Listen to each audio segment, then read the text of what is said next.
Okay, today we're going to look at how to do lens questions, and the good news with lenses are that the formulas still work the exact same, and the concepts of drawing them and figuring out how to solve lens questions work exactly the same as mirrors, just with a few slight tweaks and tips that you need to remember. So keep in mind that a lens basically is just some sort of clear glass or plastic or something that has a higher index of refraction. So what that means is instead of it reflecting, so when we have a concave mirror, our light ray comes in and it reflects outwards at the same angle. With lenses, it works similar except it's refraction. So our light ray would come in and then it's going to refract through the lens. So instead of reflecting off a mirror, we're going to refract through a lens. But other than that, it works pretty much the same way. So the first thing you have to understand is what type of lens are we dealing with. So a converging lens then is a lens that bulges outwards on both sides. So it's a convex lens. So a double convex is the one that we typically draw and use. But you can see that we could have it just flat on one side, or it could even be slightly curved. As long as the inside's thicker than the outside, then we'd say it would be a convex lens. So convex lens converges. So if you remember, for a convex lens, a converging mirror was a concave mirror. So a concave mirror and a convex lens basically do the same thing. They both converge. And then the reverse is also true. If we have a diverging lens, which would be a concave lens, where the inside is thinner than the outside, that would do the exact same thing as a convex mirror. So diverging lens is concave, and a convex mirror, those two sort of work the same, and then our concave and convex lens works the same. So that's the first thing you need to remember, is sort of keep track that they work. And the way I usually remember is if I look at a back side, so let's suppose we have some sort of object and it's in front of a concave lens, what I do is I think of it as what is the back side of the lens. So the back side of the lens compared to the object is convex. So the back side of the lens works just like the same type of mirror. So when we're drawing these, in terms of drawing the diagrams, we basically do the exact same thing. And what we do is we only worry about the center of the lens. We don't have to worry about the actual rest of it. So we basically do the same thing. So if we have our object, so let's see if our object is there. Rule 1, for mirrors, we went through the focus and it bounced back parallel. So we go through the focus again, but now instead of bouncing back, it's going to refract through the lens, so it goes through the lens parallel. So through the focus and then through the lens parallel. And then rule 2 is the opposite. If we go parallel to the lens, it'll refract and go through the focus point. And then you can see where these two lines intersect. That is where our image is. And rule number 3, for mirrors, it was if it went through the center of the curvature of the mirror. So in this case, what we do is we go through the center of the mirror, or center of the lens. So if we go right through the very center of the lens, the line will just keep going straight because we won't get any kind of refraction. So you can see all three of those lines, all three of the rules line up to the same place and we get our image.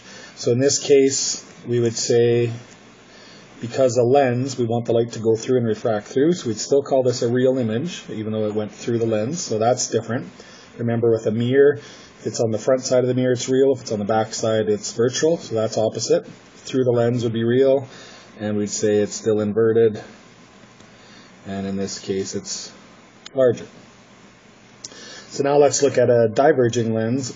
So in this case, our object is out front again, so we're going to do the parallel rule first. So parallel, and it's going to diverge or spread out. So we extend that back with a dotted line through the focus, so those will line up. And then if we do the center rule, that's probably the next best one. So if we do it where it goes through the center, straight through, I'm a little bit off, but you get the idea, so that our image would end up being right about there. So with this diagram, there's the center one. You can see our little image shows up right there. So in this case, because it didn't go through the lens, we'd say it's a virtual image, and it's right side up or erect, and in this case it is smaller. Okay, so this is how typical glasses, most people that are nearsighted have glasses that are like this. So what it does is the image that's formed is a virtual image, right side up, but a little bit smaller. So when we're using formulas, we do the exact same thing. The only difference is we just have to be careful of the positive or the negatives again. So a converging lens, remember, is a convex lens.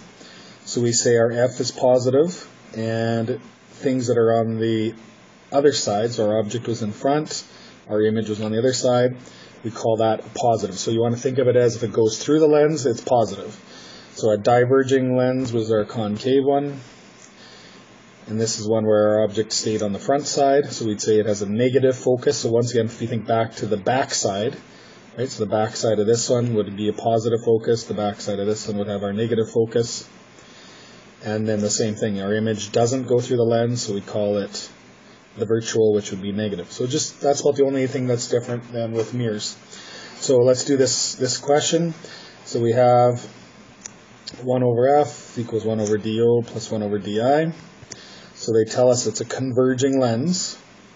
So that's going to be good. So that means we have a positive F. So we have 1 over 0.22. And it says an object is 0.41 in front, so that'll be positive, 0.41.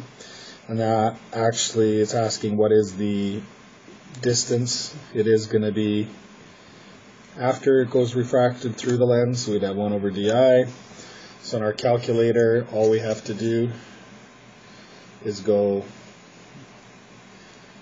1 divided by 0.22 and minus 1 divided by 0.41. That gives us 2.1, and go 1 divided by that answer to get the reciprocal, and we get a di of 0.47. Because it's positive, remember it's going to be on the other side of the lens, so 0.47 meters would be our final answer. Characteristics, because it went through the lens, we'd say real, and we could figure out the height, and it would end up giving us a negative, so we could do that second part of the calculation if we want. It would be high ho over dido. And we could plug that in if we knew what the original height was, but we don't. But we know it's going to be a real image. It's likely going to be upside down and bigger or smaller depending on the distances. And that's it. So you can see pretty much the same thing as mirrors. You just got to remember a few differences. Think of the back side of the lens and think of it being upside down, right side up, and so on. And that's all.